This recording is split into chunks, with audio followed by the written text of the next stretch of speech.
You never know who to tip, when to tip, how much, and you're nervous about breaking protocol and not following what customs demand. This is what I do. To think about tipping as a way of showing appreciation. And it doesn't matter if they're a server, a barista, or someone that just prepared your takeout order. If you want to show appreciation, you tip. There are a lot of industries where tipping is not the norm, it's not expected, and when it happens, people are even more surprised. If you approach it from the perspective that you want to show appreciation, then you never really make a mistake. If you appreciate them, then you tip. And if the service isn't good or is not up to your standards and you don't think that you need to tip, then don't. And you can lean on the fact that you didn't think it was a good service. We recently got this stretch of pavement paved. It was a huge job and the foreman was awesome.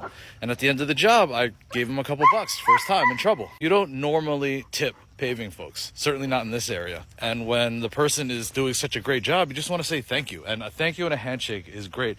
But kicking him $100, that's even better. I mean, he can do whatever he wants with the money. He can share it with his guys, buy him a couple beers, lunch, keep it for himself, buy his kids something. So the next time you're wondering whether or not you should tip and how much you should tip, consider just this one idea. Do you appreciate their work, and would you like to thank them with more than just a simple thank you? The answer is yes. Tip them. Around the holidays, people like to tip more because they like to show appreciation during that very appreciative time. You tip the person that cuts your hair, your hairdresser, estheticians, anyone that you go to regularly.